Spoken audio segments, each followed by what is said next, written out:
Assalamualaikum warahmatullahi wabarakatuh. Sesuai yang sudah saya janjikan bahwa pada video kedua saya akan membahas mengenai contoh soal.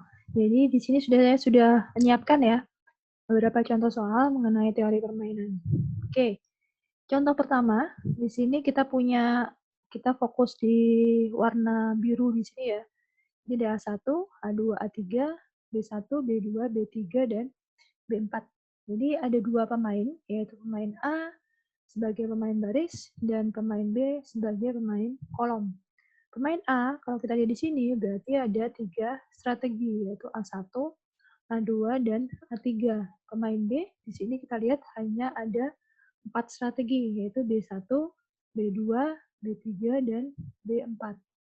Kemudian, setiap elemen di sini berarti menyatakan apa? Ini adalah sebagai nilai pembayarannya. Jadi kalau kita lihat di sini, 8 di sini adalah berarti kalau misalkan pemain A menggunakan strategi A1, pemain B menggunakan strategi B1, jadi nilai pembayarannya adalah 8. Kalau misalkan pemain A menggunakan strategi A2, pemain B menggunakan strategi B3, berarti nilai permainannya adalah 3.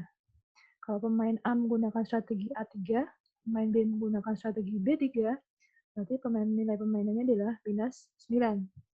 Oke, kemudian maknanya apa sih 8 di sini? Seperti yang sudah saya jelaskan sebelumnya, berarti nilai 8 di sini, kalau bernilai positif di sini, ini berarti adalah keuntungan bagi pemain baris. Pemain baris berarti di sini adalah pemain A. Kemudian berarti juga adalah kerugian bagi pemain kolom. Jadi pemain B di sini mengalami kerugian sebanyak 8, pemain A mengalami keuntungan sebanyak 8. Atau bisa dikatakan juga pemain B itu membayarkan sebesar 8 ke pemain A. Gitu. Kalau misalkan ke sini, ke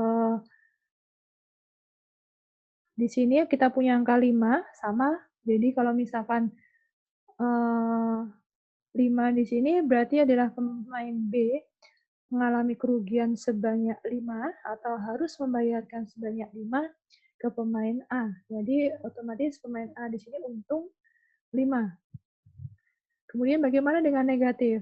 Jadi di sini negatif 3 berarti adalah kerugian bagi si pemain A. Jadi dia mengalami kerugian sebesar 3 dan juga otomatis adalah keuntungan bagi pemain B, bahwa dia akan mendapatkan keuntungan sebesar 3. Tuh, jadi maknanya itu ya. Jadi mendapatkan keuntungan sebesar 3. Jadi negatif di sini maknanya adalah seperti itu. Jadi negatif di sini, oh berarti si A di sini mengalami kerugian di sini sebesar 3. Pemain B mengalami untung karena dia memperoleh sebesar 3 dari pemain A. Oke. Ini adalah persoalannya adalah seperti ini. Sekarang kira-kira strategi apa yang harus dipilih oleh setiap pemain? Otomatis di sini adalah demi keuntungan bagi kedua belah pihak ini. Jadi setiap pemain di sini ingin uh, apa menang di sini. Oke, pemain baris berarti adalah keuntungan ya. Kita harus memaksimumkan keuntungan. Makanya yang harus kita gunakan adalah kriteria maksimin. Ini kita bikin kriteria maksimin, berarti kita cari minimumnya dulu. Jadi untuk strategi A1 minimumnya adalah negatif 3, kemudian strategi A2 minimumnya adalah 5, strategi A3 berarti adalah minimumnya adalah minus 9. Baru kita cari maksimumnya, kita peroleh adalah 5. Ini. Kemudian kita bicara pemain B, karena kita bicara di sini adalah kerugian bagi pemain B, otomatis kita harus menggunakan adalah minimax. Jadi ketika kita gunakan strategi B1 di sini, yang maksimumnya adalah 8, B2 adalah 5, B3 adalah 9, B4 adalah 8. Kita cari yang minimum, di sini berarti 5. Nah, kalau kita lihat di sini ternyata bertemu atau nilai maksimin dan minimaxnya di sini di satu titik, yaitu di sini. di 5 di sini. Ini yang disebut sebagai saddle point atau titik plana atau titik equilibrium atau equilibrium point atau titik keseimbangan ini. Kenapa? Karena nilai maksiminnya sama dengan nilai minimaxnya. Jadi nilai maksimin sama dengan nilai ini tipe ya. Jadi nilai maksimin sama dengan nilai minimax. Jadi di sini berarti kita gunakan strategi murni. Ini. Jadi strategi murni. Jadi nilai permainannya adalah sebesar 5 itu tadi. Kesimpulannya apa? Strategi optimal bagi pemain A adalah strategi A2, yang persesuaian di sini A2, sedangkan pemain B adalah strategi B2. Dengan nilai permainan adalah 5 di sini. Jadi kalau di sini kita lihat konsepnya ya, apa sih konsepnya di strategi murni? Jadi setiap pemain itu nggak mungkin berkeinginan untuk mengubah strateginya, karena ini sudah pasti strategi terbaik bagi kedua belah pihak gitu. Jadi di sini dianggap bahwa ini adalah keuntungan. Kalau kita lihat di sini berarti kalau nilai 5 di sini kan karena nilainya positif, berarti yang mendapat untung adalah si pemain A. Bisa juga dikatakan bahwa pemain A itu menang. Dia menang melawan pemain B karena dia mendapatkan keuntungan sebesar 5. Dan pemain B di sini mengalami kekalahan karena harus membayarkan sebesar 5 ke pemain A di sini. Itu adalah makna dari strategi murni. Jadi kita bertemu di satu titik ya, saddle point di sini.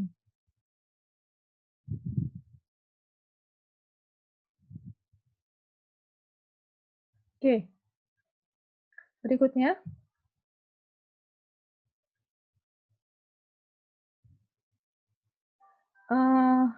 Kita akan membahas mengenai dominasi ya.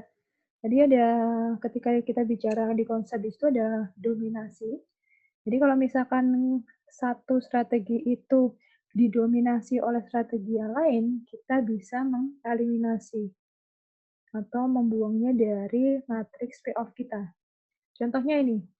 Jadi kalau kita lihat tabel di sini tadi, ini ya yang di atas saja, kita perhatikan. Jadi kita pilih dua strategi dari pemain B atau dua strategi dari pemain A untuk kita bandingkan dan kita nyatakan kira-kira mana sih yang lebih dominan seperti itu. Kita lihat misalkan A2 dan A3. A2 di sini dan A3. A2 di sini kita punya 65, 5, 6, 8. Kemudian A3 kita punya 62, 4, dan 9, 5. Kalau misalkan kita sebagai pemain A, kira-kira strategi terbaik bagi kita yang mana sih antara dua strategi ini? Ingat, kita hanya memilih dua strategi, jangan perhatikan strategi yang lain. Jadi kita hanya fokus di A2 dan A3. A2 kita punya nilai seperti ini, kemudian A3-nya kita punya nilai seperti ini. Kira-kira yang kita pilih yang mana? Ya pasti adalah si A2. Kenapa? Karena di sini keuntungan kita lebih besar. Coba bandingkan 6 sama 2, 6 sama min 2, otomatis ya kita pilih si 6. 5 sama 4, otomatis yang kita pilih ya 5. 6 dan minus 9, otomatis yang kita pilih adalah 6. 8 dan 5, kita pilih adalah 8. Nah, ini yang dimaksud dengan didominasi. A3, strategi A3 didominasi oleh strategi A2. Ini yang dikatakan didominasi. Karena A3 di sini dominasi, maka boleh dieliminasi atau disingkirkan. Jadi ini kita coret. Nah, ini. Jadi langkah pertama adalah kita menghapuskan si A3. Jadi A3 hilang. Jadi ini sudah hilang ya, A3. Oke. Dan ini tidak harus kita mulai dari baris dulu, gitu nggak ya? Tidak harus dari baris kolom dulu, gitu ya nggak masalah. Pokoknya kalau kita temukan dua pasangan strategi yang di situ bisa didominasi oleh yang lain, itu langsung kita eliminasi. Oke, selanjutnya kita lihat coba yang B1 dan B3. Nih, B1 dan B3. Ingat, si A3 ini sudah kehapus ya, jadi min 2 dan min 9 ini sudah kehapus, karena tadi kita sudah eliminasi. Jadi sekarang kita tinggal 86 dan 96. 86 dan 96. Kalau misalkan kita sebagai pemain B atau pemain kolom, kira-kira yang kita pilih yang mana? Kalau kita punya nilai 86 di sini dan 96, otomatis yang kita pilih pasti adalah si strategi B1. Kenapa kok B1? Karena kita bicara di sini adalah pemain kolom ya.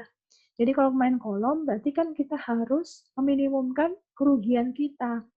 Nah, kalau di sini misalkan 8 dan 9, di sini kita rugi 9, di sini rugi 8. Ya, otomatis ya mending kita pilih si 8 saja kan. Nah, 6 dan 6 karena sama, yang berarti kan nggak begitu ngefek. Jadi kita pilih yang lebih menguntungkan bagi kita adalah si B1. Jadi B3 di sini didominasi oleh B1 sehingga bisa kita eliminasi di sini. Jadi kita coret lagi 1. Begitu juga selanjutnya di sini B1 kita bandingkan dengan B2. Kita lihat di sini otomatis lebih menguntungkan si B2 karena di sini kerugian kita 8. Di sini malah kita akan dapat untung 2. Di sini rugi kita 6, kita ruginya 5. Ya, jadi ya B2 di sini lebih dominan atau B1 didominasi oleh B2. Jadi B1 bisa kita eliminasi. Dan terakhir adalah si A1 di sini dan A2. Ini. Jadi minus 2 dan 5 di sini.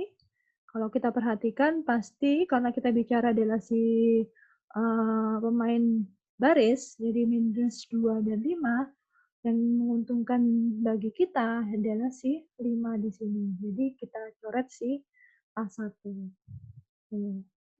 Jadi sama kita dapatkan titik saddle point-nya di 5 di sini. Jadi nilai maksiminnya sama dengan nilai minimaxnya juga masih tipe.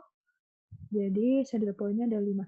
Jadi teknik seperti ini, eliminasi ini bisa sebagai pilihan ya. Jadi kalau kita bisa gunakan maksimin dan minimax seperti ini atau juga menggunakan eliminasi seperti ini.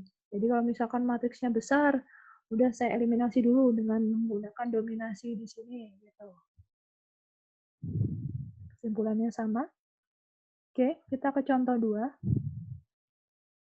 Contoh 2 di sini kita punya 2 kali 2. Ya, matriksnya adalah 2 kali 2. Kemudian kita cari sama minimax dan maksiminnya. Ternyata di sini sama-sama minus 1, di sini adalah 1 dan 1. Kita tidak bisa menemukan nilai maksiminnya. Di sini berarti nilai maksiminnya adalah minus 1, nilai minimaxnya sama dengan 1. Jadi nilai maksiminnya tidak sama dengan minimaxnya. Ini tipe lagi. Jadi ini nilai maksimin tidak sama dengan nilai minimax, otomatis kita gunakan adalah strategi campuran. Tuh. Itu adalah contoh kalau misalkan nilai maksiminnya tidak sama dengan nilai minimax. Begitu juga ini contoh nomor 3. Kalau kita lihat di sini, kita punya 2 strategi pemain A, 4 strategi pemain B. Kita cek ternyata di sini maksiminnya adalah 2, minimaxnya adalah 3. Nah, nilai maksiminnya tidak sama dengan minimax tipe, berarti kita gunakan adalah strategi campuran. Gitu.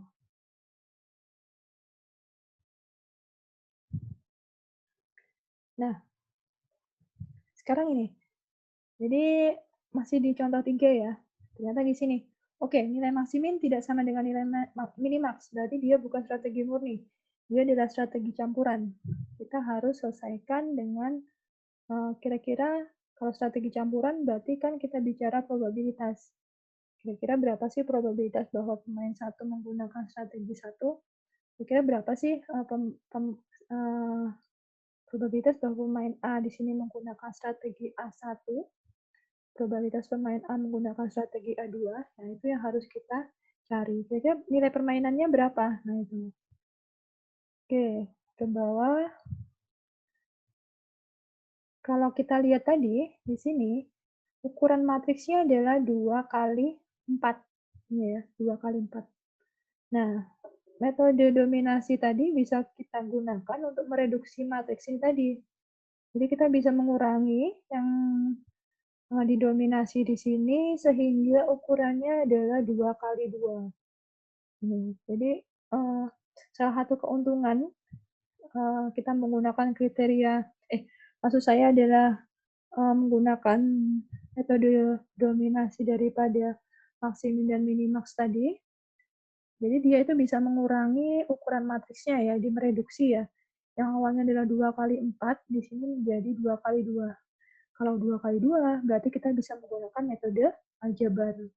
Kalau tidak seperti itu, kita tadi berarti kalau misalkan kembali ke matriks awal di sini, berarti kita harus menggunakan metode grafik atau bisa model program linear di situ. Tapi yang lebih mudah adalah metode aljabar di sini. Oke.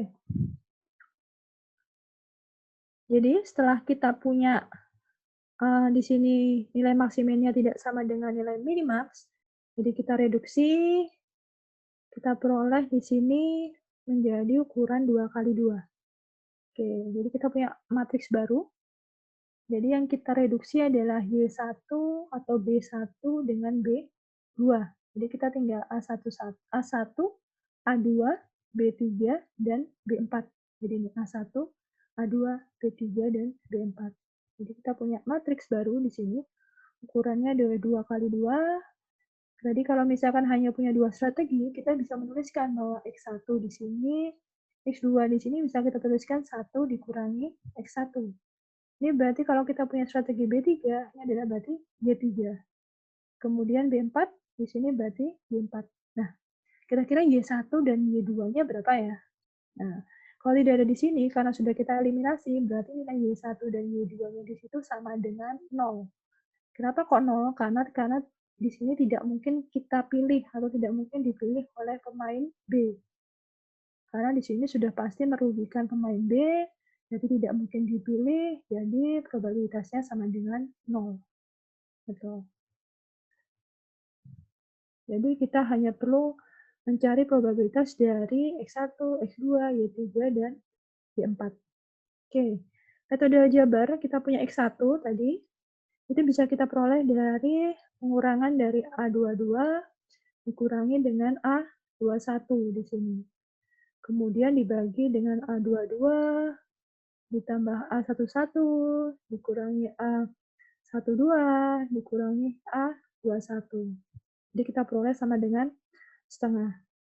Kemudian untuk X2, jadi kita bisa A11 dikurangi A12, kemudian dengan penyebutnya sama ya, jadi per 8, di sini setengah. Atau bisa juga kita nggak menggunakan rumus X2, kita langsung aja X2 itu sama dengan 1 dikurangi X1, jadi kita punya X2 itu sama dengan setengah juga. Untuk Y3 tadi bisa kita peroleh di sini adalah A22 dikurangi A12. Jadi 6 dikurangi minus 1, kita punya 7, penyebutnya sama. Sehingga Y4-nya bisa kita dapatkan 1 dikurangi 7 per 8 sama dengan 1 per 8. Itu. Jadi kita udah tahu X1, X2, Y3, Y4. Baru kita masuk ke nilai permainan. Tadi nilai permainan bisa kita peroleh dari perkalian X dikalikan A dikalikan Y. Jadi kita punya setengah-setengah sebagai X kita, A-nya itu berarti adalah si ukuran 2 kali 2, 32 minus 1, 6. Ini sebagai matriks A kita, kemudian dikalikan 7 per 8, dikalikan 1 per 8. Jadi kita punya nilai permainannya sama dengan 2,5 di sini. Kalau kita tarik kesimpulan, jadi kesimpulannya, X-nya adalah setengah-setengah, ini adalah untuk X1, ini untuk X2, Y-nya ini berarti untuk Y1, Y2, Y3, dan Y4, ini dan expected payoff, expected value kita. Jadi strategi terbaik bagi pemain A adalah campuran strategi A1 dan A2 dengan probabilitas pemain A menggunakan strategi A1 dan A2 berturut-turut adalah setengah dan setengah. Oke, kemudian strategi terbaik bagi pemain B adalah strategi campuran B3 dan B4 dengan probabilitas pemain B menggunakan strategi B3 dan B4 berturut-turut adalah 7 per 8 dan 1 per 8. Nilai permainannya adalah 2/5. Oke, itu adalah untuk metode aljabar. Kita ke contoh berikutnya, yaitu contoh 4.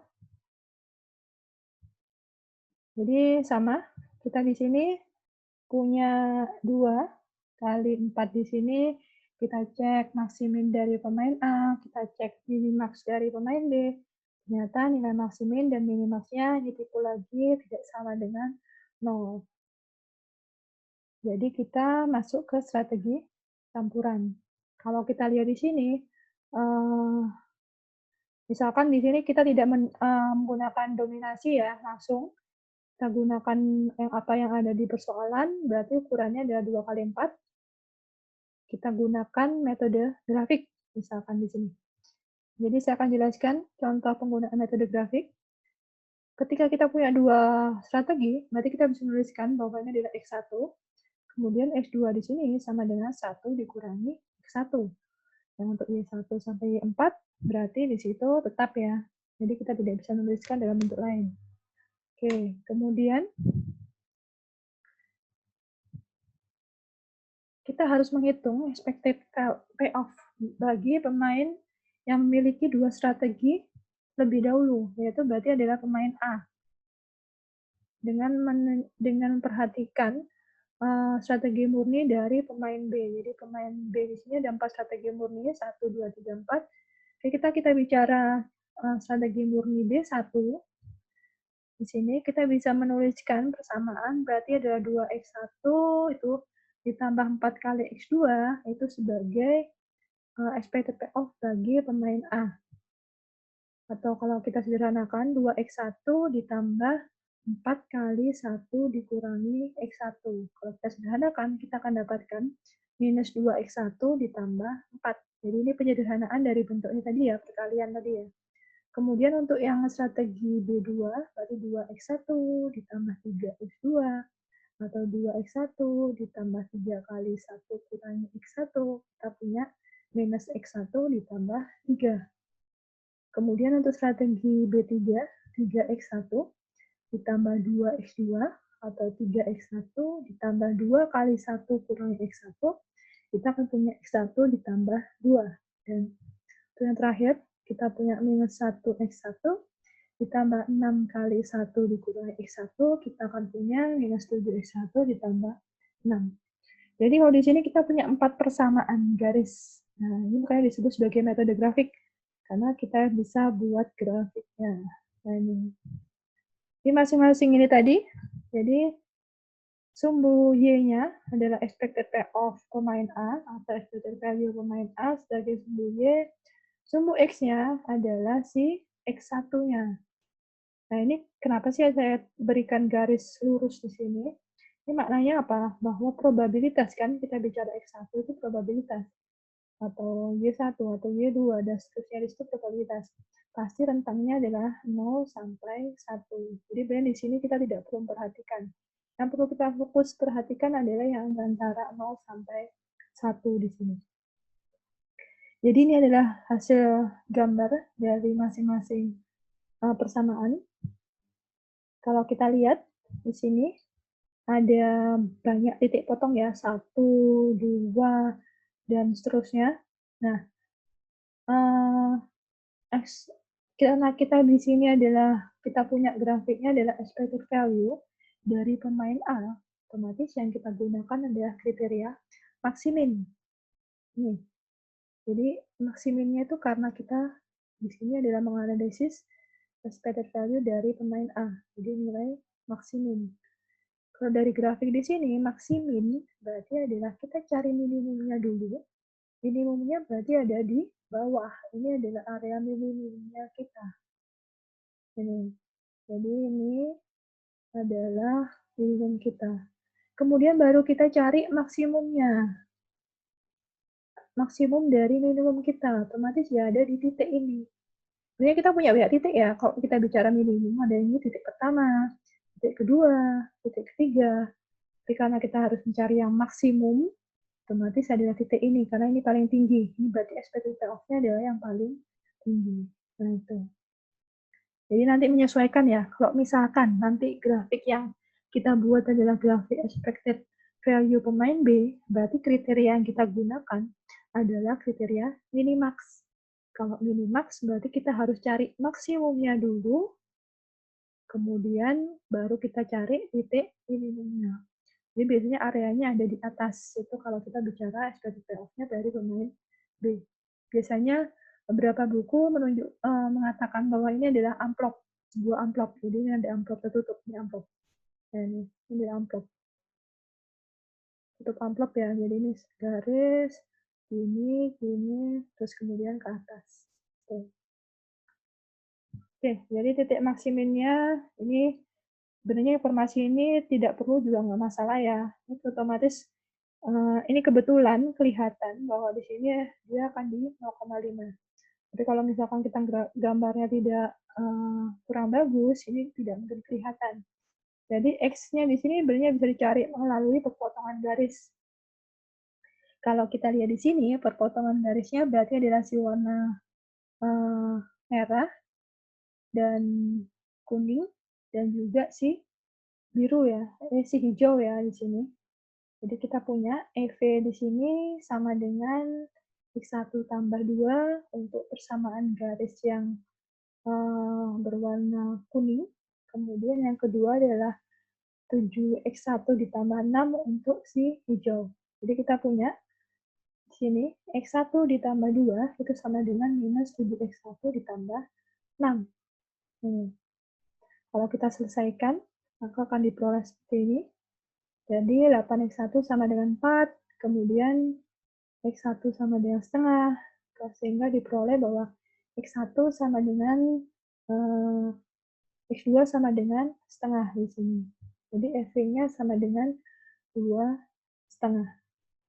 Kemudian untuk menghitung probabilitas strategi pemain B dapat dicek melalui grafik dengan memilih dua garis yang berpotongan pada titik maksimin kita. Jadi perpotongan garis pada titik maksimin adalah persamaan garis 3, 4. Sehingga strategi 1 dan 2 dapat dieliminasi.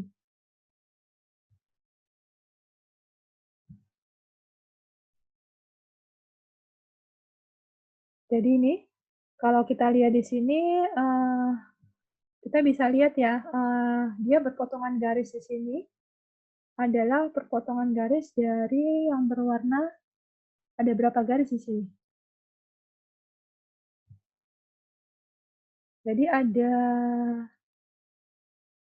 3 garis ya, yang warnanya hijau, kemudian si orange di sini, kemudian si merah di sini.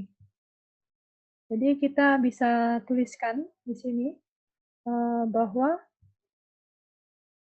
ini, jadi perpotongan garis yang maksimal ada persamaan garis 3 dan 4, sehingga strategi 1 dan 2 misalkan bisa kita eliminasi. Jadi kita bisa bikin tabel lagi, kemudian kita hitung persamaan expected payoff kita di sini.